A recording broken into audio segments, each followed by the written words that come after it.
नमस्कार. लक्षवेधीमध्ये आपल्या सगळ्यांचं स्वागत. मी प्रसाद काथे. लोकसभेच्या निवडणुकीच्या नंतर देशभरामध्ये विविध प्रकारच्या प्रतिक्रिया भारतीय जनता पार्टी आणि भारतीय जनता पार्टी प्रणित आघाडीच्या मध्ये व्यक्त होत असतानाच महाराष्ट्रात आलेली एक प्रतिक्रिया सगळ्यांचंच लक्ष वेधून घेणारी ठरली आहे. आणि ती प्रतिक्रिया दुसऱ्या तिसऱ्या कोणाची नसून दस्तूरखुद्द देवेंद्र फडणवीस यांची आहे.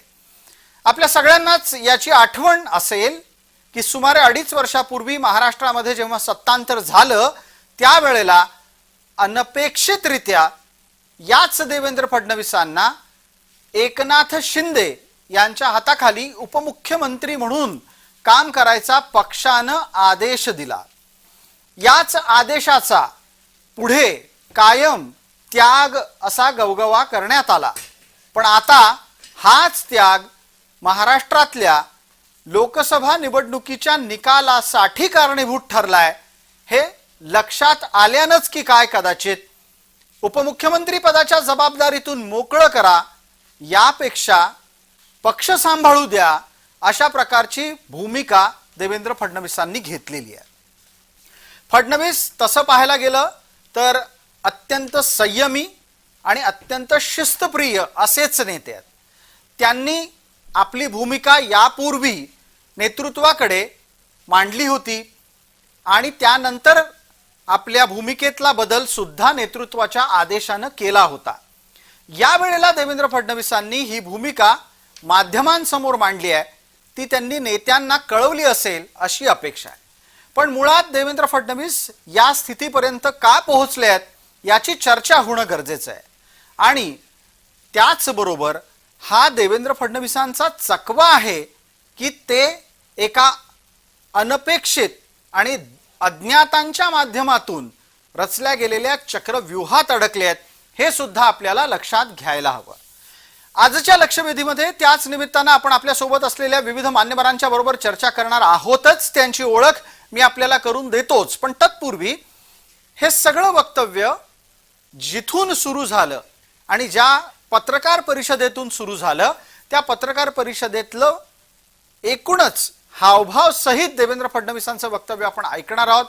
तिथून आपल्याला कल्पना येईल की वेदना नक्की काय आहे. एक संकेत घेण्याचा प्रयत्न आपण त्यामधून करणार आहोत. आपण पटकन पाहतोय काय म्हणाले आहेत देवेंद्र फडणवीस.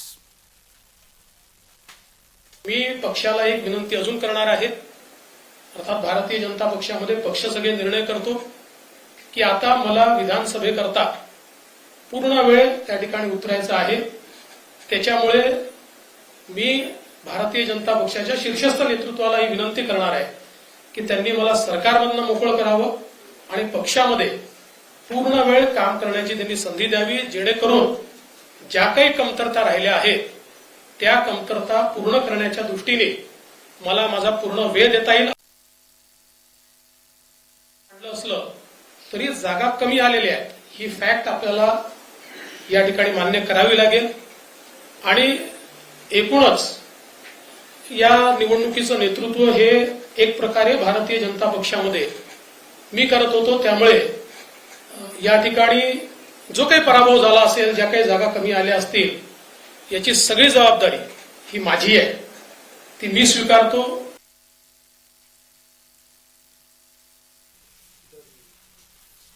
या निमित्तानं आपल्याला समजून घ्यायला लागेल की काय कारण आहे ज्या कारणांच्या मुळे देवेंद्र फडणवीसांनी एक स्पष्ट थेट भूमिका विद्यमान स्थितीमध्ये घेतलेली आहे.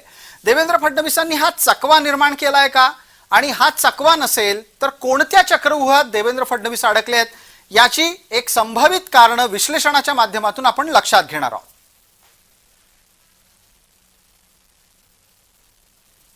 पहिलं एक कारण असं असू शकतं की बावनकुळे यांचं नेतृत्व संघटना बांधणीमध्ये अपयशी ठरलेलं आहे. पक्ष सत्तेत आहे पण भारतीय जनता पार्टीचा कार्यकर्ता मात्र सत्तेपासून वंचित ठरलाय. स्वतः कामाचा प्रचंड ताण अंगावर असल्याने देवेंद्र फडणवीस कार्यकर्त्यांच्या पासून दूर आहेत. दुय्यम नेत्यांच्या वर्तनामुळे कार्यकर्त्यांची नाराजी वाढतीये. कार्यकर्त्यांच्या नाराजीचा भाजपाला फटका बसलाय. शिंदे आणि अजित पवार यांच्या क्षेत्रातल्या घुसमटीमुळे म्हणजे शिंदे आणि अजित पवार हे पक्षाच्या सोबत आल्यानं भाजपींची घुसमट झाली आहे. संघटना विस्कळीत असल्यानं विधानसभा जिंकणं अवघड आहे हे फडणवीसांच्या लक्षात आलेलं आहे. आणि जर समजा विधानसभा जिंकली नाही तर राजकीय कारकीर्द धोक्यात येईल याची कल्पना सुद्धा त्यांना आलेली आहे.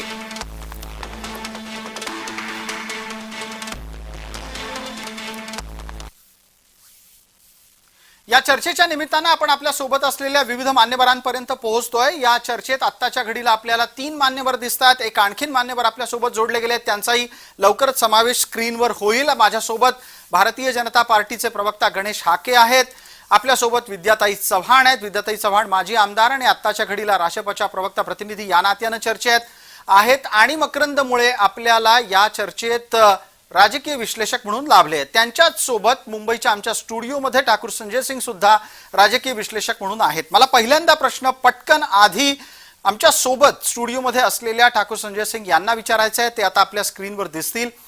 संजय सिंगजी, ज्या पद्धतीनं देवेंद्र फडणवीसांनी माध्यमांमध्ये येऊन हे सांगितलं की उपमुख्यमंत्रीपद नकोय, पक्ष बांधणीसाठी काम करणं गरजेचं आहे, हे पक्ष बांधणीसाठी काम करणं गरजेचं आहे हे लक्षात त्यांच्या कधी आलं असेल? जी मुझे पूछ रहे हैं? बिल्कुल बिल्कुल संजय जी, देखिए ऐसा है कि उनका जो निर्णय है वो आज के हालात को देख के हो सकता है और संभवतः ये भी हो सकता है कि जो परफॉर्मेंस है उस आधार पे, नैतिकता के आधार पे जब वो खुद छोड़ रहे हैं तो बाकी लोगों को भी छोड़ देना चाहिए. कारण ये है कि आप देखिए भारतीय जनता पार्टी ने जितनी सीट लड़ी और एनसीपी ने जितनी सीट लड़ी, शिवसेना शिंदे गठ ने जितनी सीटें लड़ी और दूसरी तरफ कांग्रेस, राष्ट्रवादी, शरद पवार और उद्धव ठाकरे जितनी सीटें लड़ी, आप देखेंगे ध्यान से तो इस पूरे चुनाव में एक तरफ शरद पवार जी की एनसीपी का स्ट्राइक रेट कितना ज्यादा है, दूसरी तरफ अजित पवार जी का स्ट्राइक रेट कितना कम है.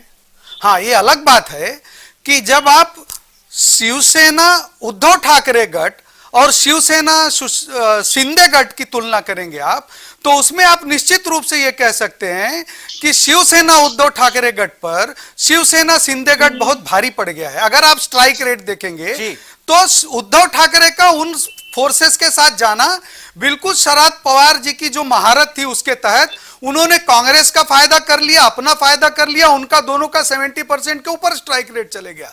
वहीं पे उद्धव ठाकरे इतनी सीटें लड़ने के बाद इतनी कम सीटें ले पाना, 40% से नीचे उनका स्ट्राइक रेट चले गया. और शिंदे जो हैं उन्होंने उनके सामने लड़के, उद्धव ठाकरे के सामने लड़के इतनी ज्यादा सीटें जीत ली. इसका मतलब है कि महाराष्ट्र का मराठी मानुस उसने शिंदे साहब के जो अपनी प्रतिबद्धता थी बाला साहब ठाकरे के प्रति उसको स्वीकार कर लिया, जबकि उद्धव ठाकरे जिन्होंने बाला साहब की परवाह न करते हुए जाके कांग्रेस की गोद में बैठ गए, उनको नकार दिया है.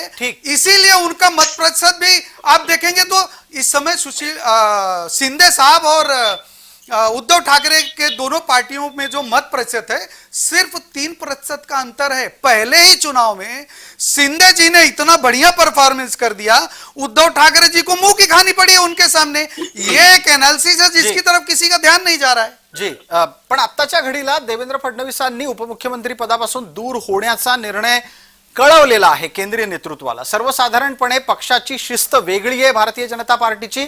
आपल्याला पटकन आपल्या इतर मान्यवरांपर्यंत आता पोहोचायचं आहे. आपल्यासोबत गणेश हाके आहेत, मकरंद मुळे आहेत, विद्याताई चव्हाण आहेत. सर्व मान्यवरांचं या चर्चेत आपण स्वागत करू. विद्याताई, मला पटकन आपल्याकडून जाणून घ्यायचं आहे, त्यानंतर आपण इतर प्रत्येकालाच टप्प्याटप्प्याने बोलण्याची संधी देणार आहोत. एक छोटीशी विनंती मात्र आहे, प्रत्येकाला वेळेची मर्यादा आहे. विद्याताई, आपण सांगा, त्रयस्थ म्हणून या निर्णयाकडे आपण कसं पाहता आहात आणि ही वेळ का आली असावी? मी अशा साठी बघतेय की फडणवीस साहेबांनी जो निर्णय घेतलेला आहे तो त्यांच्या मनाला जो योग्य वाटतो तो आत्मपरीक्षण त्यांनी स्वतःच केलं असावं आणि ते या निर्णयापर्यंत येऊन ठेपले की आता आपल्याला विधानसभेच्या निवडणुकांची जर तयारी करायची असेल तर आपल्याला कुठलं तरी एक पद सोडायला लागेल आणि पक्षाची जबाबदारी पूर्ण घ्यायला आपण पाहिजे असं त्यांचं अंतर्मन जर त्यांना सांगत असेल आणि त्यांनी जर त्याचं मान्य केलं असेल तर मला असं वाटतं तो सर्वस्वी त्यांचा निर्णय आहे. आता त्यांच्या निर्णयातनं त्यांना उपमुख्यमंत्री पदातनं त्यांना मोकळं करायचं की नाही तो त्यांच्या पक्षाचा प्रश्न आहे. त्यामुळे याच्यामध्ये आमच्यासारख्यांनी बोलण्यापेक्षा फडणवीसांनी जो निर्णय घेतलाय तो त्यांच्या पदाधिकाऱ्यांशी बोलून किंवा त्यांनी स्वतःला त्यांच्या जे योग्य वाटतं तो निर्णय घेतलेला आहे आणि त्या निर्णयाचं आपण स्वागत केलं पाहिजे किंवा त्यांच्या पक्षश्रेष्ठींनी ते ठरवलं पाहिजे बर. की फडणवीसांची तेवढी कपॅसिटी आहे की ते सत्तेचं पदही घेऊ शकतात आणि ते म्हणजे भाजपचं सुद्धा काम विधानसभेच्या निवडणुकांच्या दृष्टीने करू शकतात. हे सर्वस्वी त्यांचा प्रश्न आहे, त्यांच्या पक्षांतर्गतचा आहे, तेव्हा त्यांनी ते ठरवावं. अगदी विद्याताई, आपण आपल्याकडून दिलेल्या प्रतिक्रियेतला एक महत्वाचा धागा लक्षात घेतो आणि गणेश हाके यांच्यापर्यंत पोहोचतो. गणेश हाके, प्राप्त स्थितीमध्ये विद्याताईंच्याकडून सुद्धा फडणवीसांच्या एका बाबीचं कौतुक करण्यात आले आणि त्या म्हणतायत की देवेंद्र फडणवीस एकाच वेळेला 2 जबाबदाऱ्या पार पाडू शकतात. प्रसंगी त्यांच्या नेतृत्वात काही गोष्टी यशस्वीरित्या आणि सहज साध्य होऊ शकतात. पण मला याच अनुषंगानं विचारायचंय आपल्याला, नक्की भिनसलंय कुठं? नाही प्रसादजी, ह्या आजच्या ज्या काही माननीय देवेंद्रजींच्या ह्या निर्णयामुळं काही त्याच्या मागे बिनसलेलं प्रकरण आहे, काहीतरी वेगळ्या पद्धतीचं काहीतरी गुगली आहे वगैरे वगैरे, अशा पद्धतीच्या मला असं वाटतं चर्चा नाहीये. त्या ती वस्तुस्थिती आहे. मुळात देवेंद्र फडणवीस हे एक फार शिस्तबद्ध, अत्यंत संयमी आणि अत्यंत प्रामाणिक अशा पद्धतीचा नेता आहे आणि त्याच्यामुळं काय आहे की या सगळ्या गोष्टींमध्ये त्यांच्यावरती उपमुख्यमंत्री म्हणून काम करत असताना जी जबाबदारी इतर मंत्र्यांच्या वरती म्हणा, माझं तर म्हणणं असं धाडसानं म्हणेल की इतर मुख्यमंत्री आणि उपमुख्यमंत्र्यांच्या पेक्षाही अधिक समर्थपणे ते महाराष्ट्राच्या सरकारचं जे काही नेतृत्व करत होते, त्यामुळं वेळेच्या अभावी त्यांना पक्ष संघटनेकडे लक्ष द्यायला वेळ मिळत नव्हता असं त्यांना वाटतं आणि त्यामुळं हा जो काही पराभव झालेला आहे तो मी माझ्या थोडंसं दुर्लक्ष झाल्यामुळे झालेला असेल. माझी ही जबाबदारी होती. मी माझ्या नेतृत्वाखालीच भारतीय जनता पार्टीने महाराष्ट्रामध्ये निवडणुका लढल्या, तेव्हा माझी ही जबाबदारी होती आणि थोडी कुठेतरी या जबाबदारीमध्ये मी कमी पडलेलो आहे ही प्रामाणिक भावना त्यांच्या मनात असल्यामुळं अखर म्हणजे अत्यंत इतक्या आपला प्रामाणिकपणे पराभव पत्करणं, मान्य करणं आणि तोही त्यांनी स्पष्टपणे सांगितलं की या सगळ्या भारतीय जनता पार्टीच्या पराभवाला आणि कुणीही नाही तर मी देवेंद्र फडणवीस व्यक्तिशः मी जबाबदार आहे असं इतक्या मोठ्या मनाने त्यांनी आजच्या पत्रकार परिषदेमध्ये सगळ्या लोकांना, आमच्या कार्यकर्त्यांना तर अगोदर सांगितलं होतं. पण मला गणेश हाके आपल्याला थांबवायचंय आणि पटकन संजय ठाकूर यांच्यापर्यंत गेल्याच्या नंतर पुढच्या टप्प्यासाठी मकरंद मुळे यांच्यापर्यंत पोहोचायचंय. ही 2 निरीक्षणं आता संजयजी आपल्या समोर आहेत. एका बाजूला विद्याताई चव्हाणांचं वक्तव्य आहे, दुसऱ्या बाजूला गणेश हाकेंचं वक्तव्य आहे. या दोन्हीतला जर समजा आपण एक मध्यम मुद्दा काढला तर तो असा आहे की जबाबदारी घेण्याची भूमिका. पण जबाबदारी घेण्याच्या भूमिकेच्या पलीकडे बऱ्याच गोष्टी आहेत आणि संजयजी यातून संकेत असे मिळत आहेत की त्यांना उपमुख्यमंत्री व्हायचं नसतानाही उपमुख्यमंत्री करायला लावणं हेच सगळ्यात मोठं आव्हान ठरलेलं आहे आता. देखिए, ये सच्चाई है कि महाराष्ट्र प्रदेश भारतीय जनता पार्टी के अध्यक्ष रहते हुए उन्होंने संगठन का विस्तृत तरीके से काम किया था और भारतीय जनता पार्टी को 2014 में सत्ता में लेके आए थे. 2014 से 19 तक जितने यशस्वी तरीके से उन्हें महाराष्ट्र का शासन किया एक मुख्यमंत्री के तौर पे, मैं एक विश्लेषक के तौर पे निश्चित रूप से कह सकता हूं कि अब तक के महाराष्ट्र के इतिहास में कोई ऐसा मुख्यमंत्री नहीं मिला जिसके ऊपर एक दाग न लगा हो और 5 साल तक सत्ता को संचालित किया हो. दूसरी बार जब उद्धव ठाकरे 19 में उनको दगा देकर छोड़कर गए और सत्ता में गए तो उस समय उप मुख्यमंत्री बनना नहीं चाहते थे और महाराष्ट्र की जनता भी उनको ही मुख्यमंत्री देखना चाहती थी. ये सत्य है. 2019 का जो मैंडेट मिला था वो देवेंद्र फडणवीस जी को ही मुख्यमंत्री बनाने का मैंडेट था. लेकिन जब भारतीय जनता पार्टी की सरकार आई भी तो पता नहीं किन परिस्थितियों में क्या कारण हुए कि उनको मुख्यमंत्री नहीं बनाया गया और जब वो मुख्यमंत्री नहीं बने तो वो मुख्यमंत्री बनने, सत्ता में शामिल होने के लिए तैयार नहीं थे.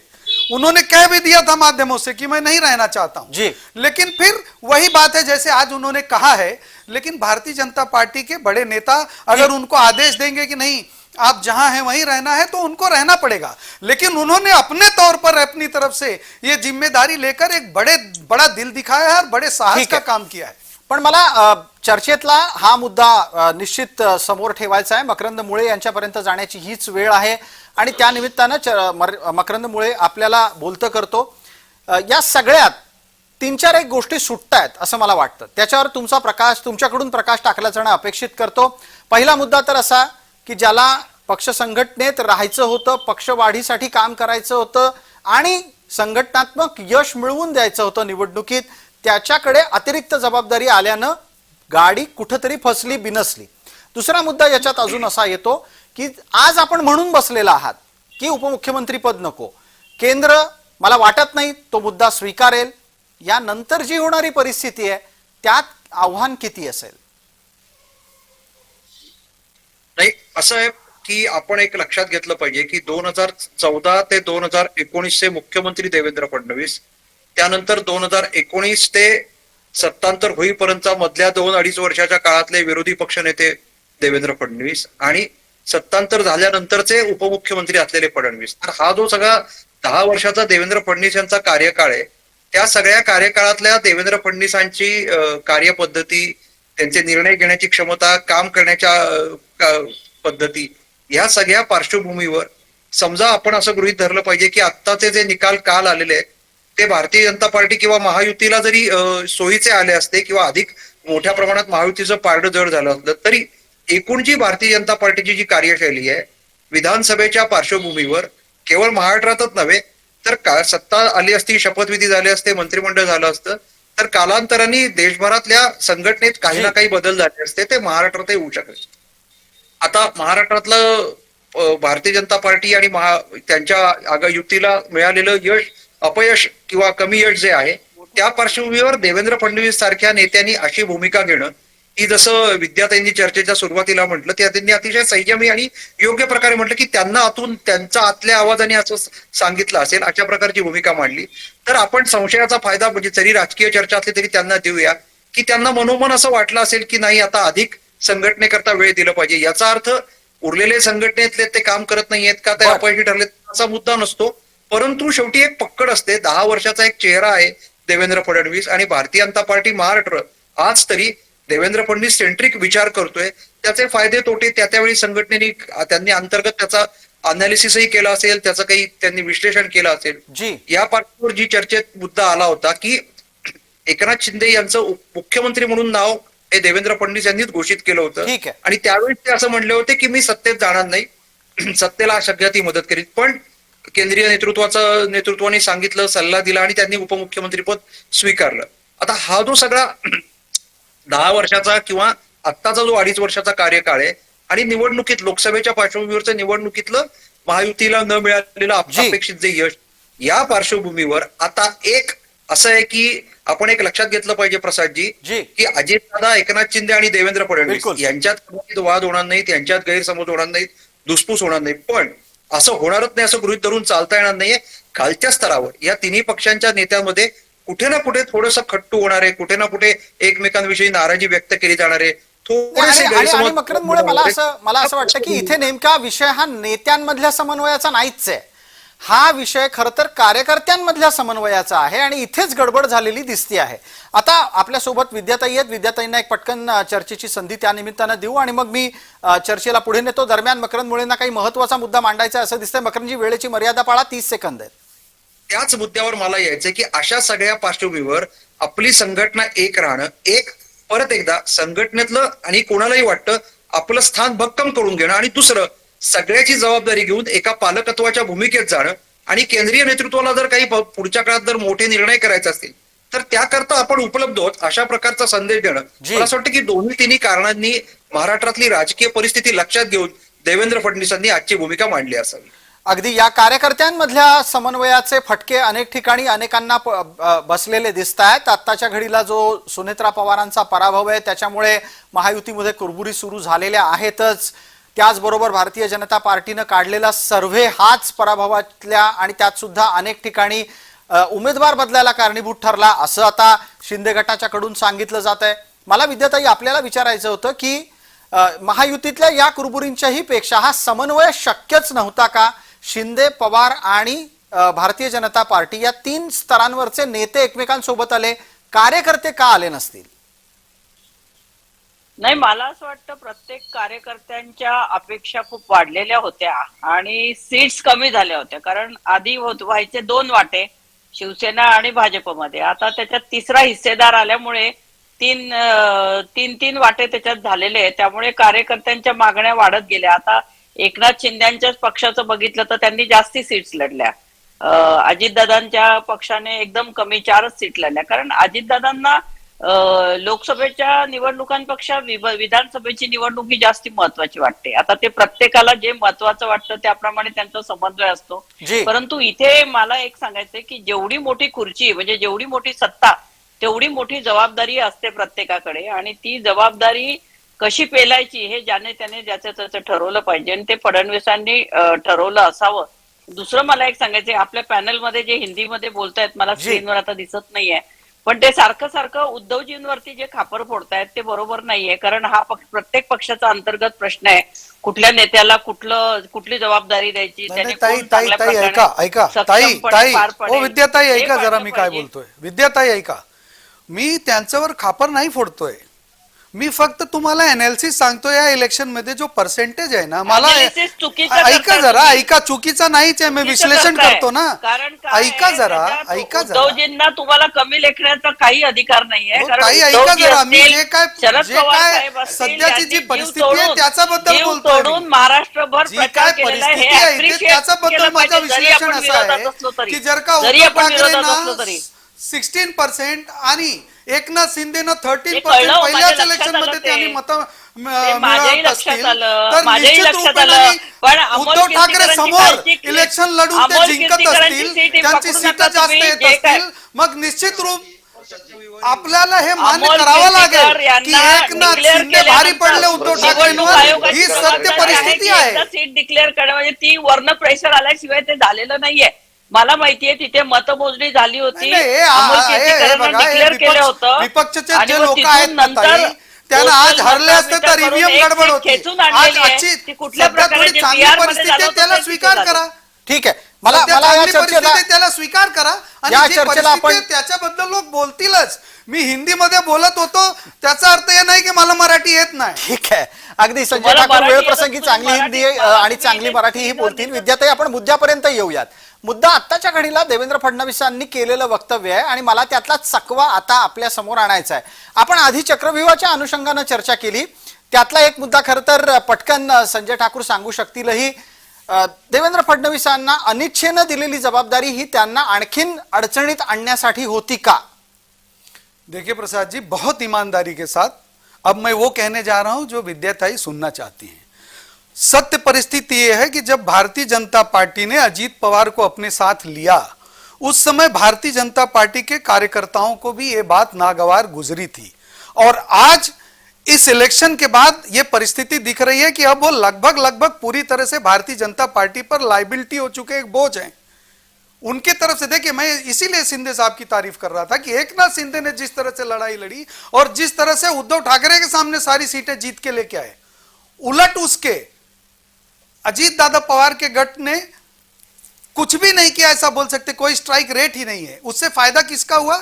शरद पवार साहब का हुआ, कांग्रेस का हुआ. उनका स्ट्राइक रेट बहुत अच्छा हुआ दोनों का. उद्धव ठाकरे जी के उनके शायद उन और जगहों पे हाथ का पंजा होता तो परिस्थिति अलग होती. एक जो इंडिपेंडेंट चुना हुआ है महाराष्ट्र में, आप देखिए जी, वहां पे भी उद्धव ठाकरे का निशान था, इसलिए नहीं चला. और वहां पे जो चुन के आए वो हाथ के पंजे के साथ जाने वाला है. मैं सिर्फ ये कह रहा हूं कि महाराष्ट्र का मराठी मानुस, उसने उद्धव ठाकरे को पूरी तरह से नकार दिया है और शिंदे साहब उन पे बहुत भारी पड़े.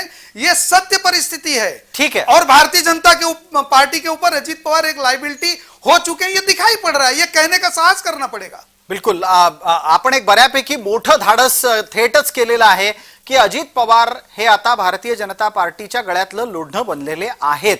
ही भूमिका आणि हे वक्तव्य इतक्या ठामपणे चर्चेत आलंय. गणेश हाके, आपल्यापर्यंत आता या निमित्तानं चर्चा आणण्याची गरज आहे. आणि म्हणूनच ज्या वेळेला न विचारता अजित पवारांना सोबत घेतलं जात असेल आणि देवेंद्र फडणवीसांना त्यांच्या सोबत राहायची जबाबदारी दिली जात असेल, जी यापूर्वी सुद्धा एकदा देऊन अनिच्छेनं देवेंद्र फडणवीसांना पहाटेचा शपथविधी करायला लावला होता. आत्ताच्या स्थितीत सुद्धा तसंच दिसतंय. मग आता या अशा प्रकारच्या अवांछित जबाबदाऱ्या झटकण्यासाठी फडणवीसांनी काही संकेत दिलेले आहेत का? गणेश हाके आधी आपण, त्यानंतर मकरंद मुळे. नाही बघा, या संदर्भातही माननीय देवेंद्रजींनी आज आपलं म्हणजे वक्तव्य केलेलं आहे. ते म्हणाले की या निवडणुकीमध्ये आमच्या म्हणजे सहयोगी पक्षातलं आमचा असलेला जो समन्वय आहे तो कुठेतरी कमी पडला आणि त्याचाही आम्हाला या निवडणुकीमध्ये या पद्धतीने फटका बसला असं त्यांनी स्पष्टपणे सांगितलेलं आहे. तर हा यापुढे विधानसभेच्या निवडणुकाच्या अनुषंगाने आम्ही परस्परांमध्ये अधिक समन्वय कसा राहील आणि मग समन्वयातून मग चांगल्या पद्धतीने कशा मला विधानसभेच्या निवडणुका लढल्या जातील या पद्धतीचं वक्तव्य माननीय देवेंद्रजींनी केलेलं आहे. यातला अत्यंत म्हणजे फार सरळ आणि साधा असा अर्थ आहे की बघा, वेगळ्या पद्धतीचा कुठलाही अर्थ न काढता यात एवढंच आपण लक्षात घ्या की भारतीय जनता पार्टीचा हा पराभव झालेला जो आहे तो खरं म्हणजे देवेंद्रजींच्या अत्यंत जिव्हारी लागलेले आहे. एक संवेदनशील अशा पद्धतीचं नेतृत्व आहे. मनापासून त्यांना ठीक आहे, हा जो पराभव झालेला आहे तो म्हणजे त्याच्यात माझा सुद्धा म्हणजे मी सुद्धा त्याच्यामध्ये आहे. म्हणजे माझी सुद्धा जबाबदारी आहे, कारण माझ्या नेतृत्वाखाली निवडणुका आपण सगळेजण आम्ही भारतीय जनता पार्टीने लढलेले आहेत आणि ह्या संवेदनशील अशा नेत्यांनी म्हणून आपली भावना ही व्यक्त केलेली आहे. ठीक आहे की मला गणेशजी, आपण असं जर वारंवार म्हणत विधानसभेच्या आहात की निवडणुका जर मला हे लढायच्या संवेदनशील नेतृत्वाचं वक्तव्य आहे. एका बाजूला ते मान्यही करायला हवं, पण दुसऱ्या बाजूला त्यांनी जी सुरुवात केली आहे ती भविष्यातील अनेक गोष्टींचा संकेत देते. मला मकरंद मुळे आता आपण सांगा की देवेंद्र फडणवीस जर उपमुख्यमंत्री राहिले नाहीत तर जे सरकार आहे ते स्थिर असेल का? असं आहे की देवेंद्र फडणवीसांच्या बाबतीत एक नेहमी चर्चा होती, विशेषतः 2019 नंतर, म्हणजे ज्यावेळी भारतीय जनता पार्टीच्या 105 जागा आल्या आणि भारतीय जनता पार्टी आणि शिवसेना युतीचं सरकार आलं नाही, तेव्हापासून अशी एक चर्चा आहे की केंद्रीय नेतृत्व हे देवेंद्र फडणवीसांचे पंख कापण्याचा प्रयत्न करतेय किंवा त्यांचं महत्व वाढू नये याच्याकरता प्रयत्न करतेय. तीच चर्चा त्यांना परत उपमुख्यमंत्रीपद घ्यायला लावलं त्यावेळी केली गेली. आणि आताही काहीशी चर्चा अशी होती की उमेदवार ते निवडले गेले तर अनेक गोष्टी या काही वेळा नॅरेटिव्ह असतं, काही वेळा थोडंसं अर्धसत्य असतं, पण इतकं काही केंद्रीय नेतृत्वाने देवेंद्र फडणवीसांना डावललंय असंही काही चित्र नाहीये. कारण उमेदवारी ज्या दिल्या गेलेल्या आहेत त्या देवेंद्र फडणवीसांना पुरेसा सहयोग होता असं आपण म्हणू शकतो, ज्या प्रकारच्या उमेदवारांची नावं आहेत आणि चित्र आहेत. पण तरी सुद्धा आता देवेंद्र फडणवीसांना असं कुठेतरी वाटत असेल की निर्णयाचे अधिकार, अंतिम निर्णयाचे अधिकार मला द्या. जेव्हा मदत लागेल, जेव्हा मला सल्ला हवाय, जेव्हा कुठे मी कमी पडेल तेव्हा मी तुमच्याकडे येईल, असा कदाचित संदेश एक केंद्रीय नेतृत्वाला द्यायचा असू शकतो. हा दोन्ही अर्थाने आहे. जसा केंद्रीय नेतृत्वाला द्यायचा आहे तो भारतीय जनता पार्टी महाराष्ट्राच्या सर्व केडरला, इव्हन इथल्या सर्व स्तरावरच्या नेत्यांनाही द्यायचा असेल की विधानसभेच्या करता मी सक्षम आहे. आणि शेवटी असं आहे की आपण हे जरी सगळं म्हटलं की सामूहिक नेतृत्व, तरी शेवटी राजकीय पक्षाला एकमुखी एक नेता लागतो. तो नेता आपण होते फडणवीसांनी त्या सगळ्या 10 वर्षाच्या कालावधीत गेल्यात सिद्ध केलेला आहे. फडणवीसांच्या राजकीय क्षमता सिद्ध झालेल्या आहेत. असं आहे की चर्चेत आतापर्यंतची जी सगळी चर्चा झाली तर शरद पवारांचं जे महाराष्ट्रातलं स्थान आहे सर्व अर्थाने, म्हणजे वय, राजकीय अनुभव आणि राजकीय चातुर्य, त्याला देवेंद्र फडणवीस पुरेसे पुरून उरतील अशी एक चर्चा केली गेली होती.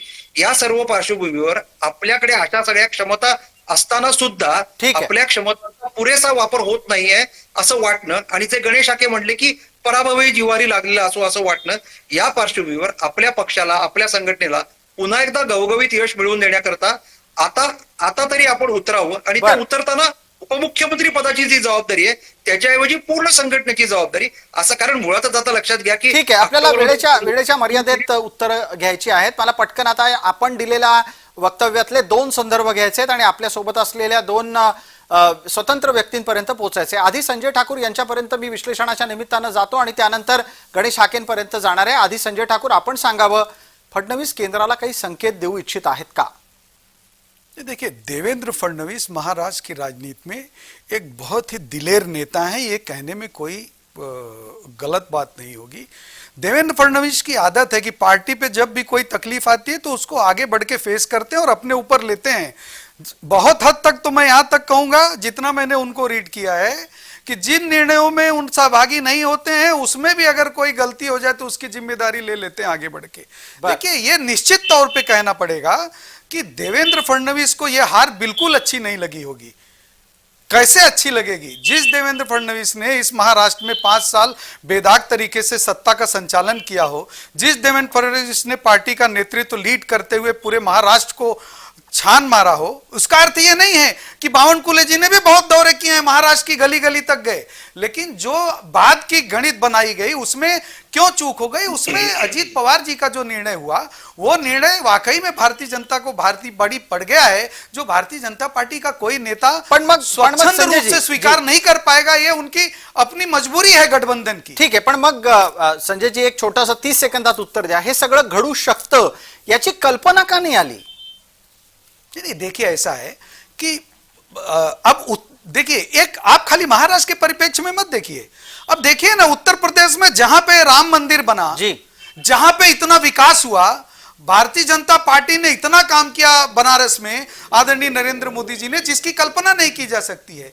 लेकिन जातिगत राजनीति इतनी भारी पड़ गई राष्ट्रवाद की राजनीति के ऊपर कि आदरणीय नरेंद्र मोदी जी का जो लीड है वो 1.5 लाख के अंदर आ गया। तो कई बार ऐसी परिस्थितियां बन जाती है, एक जो झूठा प्रचार कि संविधान बदल देंगे, मुस्लिम ध्रुवीकरण हुआ, वो भारतीय जनता पार्टी के खिलाफ गया, उसका भी असर रहा। ठीक है, कोई भारतीय सारे नेताओं को, कांग्रेस के स्वयं शरद पवार साहब को पता था कि संविधान कोई बदलने वाला नहीं है, संविधान बदला ही नहीं जा सकता है, संविधान बदलने का अधिकार ही किसी को नहीं है, ये सेटल निर्णय है सुप्रीम कोर्ट का। लेकिन राजनीति में अवसर का लाभ उठाया जाता है, इन नेताओं ने उसको इस तरह से प्रचारित किया और नीचे तक की जनता को ये समझाने में कामयाब हो गए, क्योंकि उनको सत्ता में वापसी करनी थी, अपना आधार बढ़ाना था, कामयाब हो गए। ठीक आहे, याच्यावर विद्याताईंचं एक उत्तर येत आहे। विद्याताई, थोडी चर्चा आउट ऑफ द फ्रेम जातीये, पण मी तुम्हाला विनंती करेन 1 मिनिटात आपली भूमिका मांडा कृपया। नाही, मला 1 मिनिटातच मांडायचंय की याची जी काही खापर फोडलं जाते ते देवेंद्र फडणवीसांवर फोडण्यापेक्षा केंद्र सरकारने स्वतःचं आत्मपरीक्षण केलं पाहिजे की गेल्या 10 वर्षात त्यांनी ज्या घोषणा केल्या त्याचा त्यांनी पाठपुरावा केलेला नाही हे, आणि दुसऱ्यांदा सत्तेचा गैरवापर इतका केलेला आहे की ईडी, सीबीआय आणि इन्कम टॅक्सच्या धाडी या टाकल्यामुळे महाराष्ट्रामध्ये आणि संपूर्ण अनेक राज्यांमध्ये केंद्र सरकारविषयी, गृह खात्याविषयी खूप बोंबाबोंब झाली आणि याचा राग जनतेमध्ये होता की जो कोणी आपल्याला साथ देत नाही त्याला जेलमध्ये टाकायचं, हा संदेश अत्यंत वाईट गेलेला आहे आणि त्याच्यामुळे त्याची किंमत महाराष्ट्रात सुद्धा मोजायला लागलेली आहे। त्याच्यापेक्षा 10 वर्षात जर ज्या घोषणा केल्या त्याचा जर फॉलोअप केला असता, तशा प्रकारे जर पूर्ण केले असते तर एवढा फटका बसला नसता। तर त्याचं आत्मपरीक्षण केंद्र सरकारने सुद्धा केलं पाहिजे। आपण याच्यावर एकदा परत भेटूच। आत्ताच्या घडीला देवेंद्र फडणवीसांनी दिलेल्या वक्तव्याच्या अनुषंगाने सुरू असलेला विषय आहे। अगदी थोडक्यात कृपया 30 सेकंदात गणेश हाके सांगा, राज्यातलं सरकार स्थिर असणार आहे आणि कार्यकाळ पूर्ण करणार आहे की नाही? निश्चितपणे राज्यातलं सरकार स्थिर असेल, एवढंच नाही तर म्हणजे जसं 2020 मॅच मध्ये फार मोठ्या रन्स करण्याची संधी असते, तसं पुढच्या 3 महिन्यामध्ये महाराष्ट्रातल्या विकासाच्या दृष्टिकोनातून अत्यंत महत्वाचे निर्णय हे सरकार घेईल। अत्यंत तिन्ही म्हणजे 2 उपमुख्यमंत्री आणि मुख्यमंत्र्यांमध्ये अत्यंत चांगल्या पद्धतीचा समन्वय आहे आणि तिघही अत्यंत महाराष्ट्रामध्ये चांगल्या पद्धतीनं काम करतायत आणि पुढे सुद्धा करणार आहेत। अगदी ठीक आहे, आपल्याला तुमच्याकडून उत्तर हवं होतं, ते अपेक्षित आता मिळालंय, त्याची नोंद आपण घेतो चर्चेत। तुर्तास या चर्चेला वेळेची मर्यादा आहे, आता आपण या चर्चेत इथंच थांबतोय। आपण सर्व मान्यवर चर्चेत सहभागी झालात त्याबद्दल आपले मनपूर्वक आभार।